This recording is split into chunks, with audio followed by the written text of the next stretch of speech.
Houston. Subscribe to the Donnie Houston podcast, man.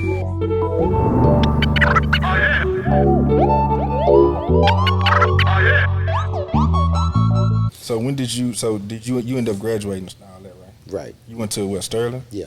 Okay, so you graduate, and then you still hustling out through high school still. Man, worked for a while. I always kept jobs too, So I worked for a while, hustled a little bit for a while, man, and I just kept it balanced, you know what I mean? And then at the same time, after you stack your enough money, sometimes you get your hustling game up and enjoy your bread that you done stacked up, But I always been a hustler, man.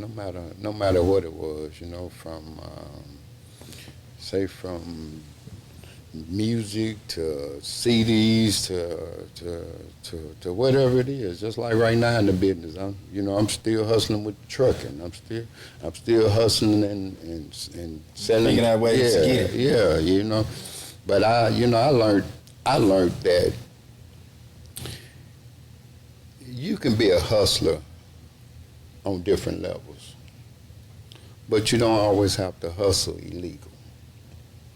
If you take that same mindset that you got hustling illegal and turn that same hustle mentality and mindset into legal businesses, it's still gonna balance itself out. You know what I mean? You just don't give up on it, man. Don't take no wood nickel. Stand on what you believe, man, and always keep your right foot forward, man, and keep a swivel over your head. Yeah. So because at some point you do get back to hustling and you graduate though. You know what I'm saying? Yeah. Yeah. At what age does it kind of start getting serious on that end? Or did you say, all right, I made my little money doing this, I'm working, like what was the switch, you know what I'm saying? Well, the switch, man, was when we got into, I would say music. I would say later on in the music because, our music wasn't always a paycheck that we got. Music wasn't always all the CDs we sold, It came to a point that, music money wasn't enough for me and wasn't enough for the family. And so how early did you start getting into music? Man, I think I started getting into music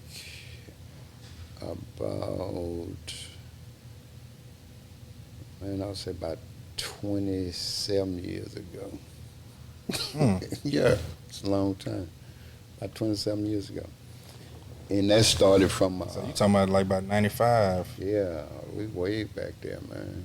About 95, 92, somewhere up in there. So what was your, inspiration to get into music? And then what were you doing in the music? Was it more CEO or what were you doing? What was it? Man, at that time, me and a friend of mine named Pee Wee, P used to be over there with president over there at X-BAM. Mm-hmm. Remember X-BAM? They had BAM, they had faculty. Mm-hmm. And Pee Wee's like my cousin, man. And we used to be on the road throwing concerts and everything. This is Sucka Free Entertainment. Right. And see, first it was X-BAM. It was X-BAM, and then we opened up Sucka Free Entertainment. And what we did, man, we just brought some of the best to put on the stage with faculty. And we brought some of the best out of Houston put on stage with BAM. BAM was before faculty, so we was running with BAM first. And it just seems to us that, man, we was kind of spinning our wheels a little bit. And y'all just working at the same time trying to do this music thing, just square jobs. Square jobs, working at the same time. You know what I mean? And then we just realized, hey man, we spending more money than we making. You know what I mean? How we gonna survive this? And we the labels. So we just encountered some different things in the traveling. You know what I mean? Other ways of making money while we're traveling. Yeah, we hitting the road. We hitting the road, man. We might well take all this here. We gonna do all this here because this ain't paying off. This is good, but look, we know this gonna work. Yeah, and while we here, ain't no sense. While we ain't no sense in leaving that, man. Let's go and get that back home. So, You know, man, we just enjoyed each other, man, and had fun, but hustled 2 or 3 ways at the same time, man, to try to make this music thing work for us, because we felt we saw ourselves going in our pockets so much, man, and our own money, man, pulling out our own bank accounts and you know. At the time, you could just put a figure, say like, okay, man, we spending about this amount of money and we making this amount of money. Ooh, man, I'm gonna be honest with you, man. This music industry is, you know what I mean? This music industry costs money. And you talking about back then, it really cost. Yeah. So say for instance, man, you may put a show together, man, in a whole different city. So just say nowhere for, say Louisiana. Say you take a couple of groups down there, you still got your travel, you still got your hotels, you still got to eat. You know, say where you going. These people really don't know who you're bringing. I mean, so you got to get down there and create a buzz for them. You know what I mean, you got to go down there and work the city, work the radio stations, work the clubs. They have your street team. They need your flyers, your posters, your giveaways. That's for the artists even get there. Because the last thing you wanted for artists to go down there and he ain't got an empty venue. Ooh, man, totally empty venue. Yeah, you know, that breaks hearts. Especially when them artists is, and it wakes these artists up. You know, especially when you got artists thinking he all that and he big shit and he doing this by himself, and you get down there, man, you ain't got but the place hold 1,700, you ain't got but 150 in there, and that ain't even filling up the dance floor. You know what I mean? So yeah, it takes a lot, man, to kind of to make it work, you know, because every situation is gonna be different. You know, you might have somebody that you know in that area that you can put on your team to promote that for you. You know, and that's what I did, man. I learned to let money circulate. In other words, I looked at it like this. I'm tired of running down here spending my bread, beating these cities up, taking artists down here, man, and, trying to get radio play in the club all night, 3 meals a day, breakfast, lunch, dinner, late night dinner, housing, all of this stuff. And when you look at it, I learned to just get the powerhouse that lives in that area. And let them work what they know. Yeah, this your city, man. You already DJing in the clubs. You already over here on the radio station, man. You know, this is extra. It's just you sitting back and saying, how can I do this? That's right. Without having to do so much to make this happen. Donnie, yeah, I had to look at it, Donnie, because we were spending so much money, and you know, I knew it was a better way. I knew it was a better way. My thing was, let me figure it out.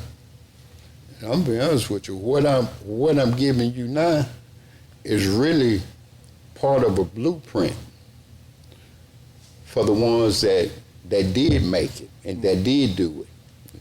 In other words, say for instance, it's only so many people, so many labels that really knew how to work a record and break a record and get exactly what they want out of that market. And since social media came in, you know, a lot of guys still don't know how to work a record. You know, and the guys that do know, we really ain't never gave the blueprint away.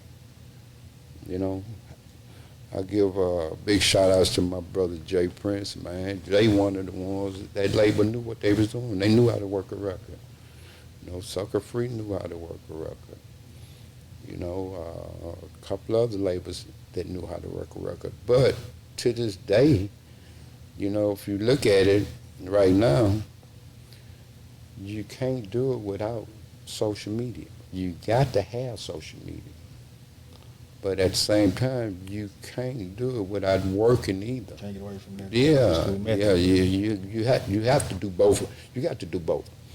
Because at the same time, you know, social media, man, I have plenty come to me, down to be telling me about their fan base. Hump, I need you. Look at my fan base. Listen to my record and all this. And once I find out that your fan base is really your social media, and I find that you really ain't been out here doing no work, ain't been seeing nobody. You ain't got nobody, no strong players on your team that's holding your markets down. You ain't. When I see that this is a social media thing, and I see that you got strong belief that it's your fan base, I ask them, well, what you need me for? You got 300,000-400,000 on it. Oh, if you can drop a single and get you, man, if you can get you $3 a single, 50 cents a single off a single, you done made some money. So what you do, you test your own fan base if you call that your fan base. And at the same time, they realize now that, some people just... It don't always add up. Yeah, ain't gonna add up, man, because some people on social media hitting like because what you got on. What you see or what you driving, what you're standing by. But that don't mean that they gonna go and spend their dollars with spend that dollar with you. We from the old school, man. We like, man, let's create real fans. And when we create real fans, not let our real fans turn social media on with us. Now you're getting the full potential from working and social media. And now you really gaining fans and you taking over your market in different cities and different states. But, I can't give them all that. I run a consulting company, too. Y'all need to know about some of that, man. Y'all come see Hump, man. That little shit, man. I know my partners probably saying, man, why is you getting them all that game? Well, you got to share some things, man, because I say this all the time. I never want to see another person spend as much money as I did down there learning this business. So you have to always kind of give back. Because this industry, it can make or break you. It all depends on how deep your pocket is and how deep you feel about your music and the code and what you got going on. You just have to you have to understand everything has a go point and a stopping point. And sometimes, man, some guys go truly broke behind music. Yeah, just trying to figure it out. Yeah, just trying to figure it out, man. Donnie Houston.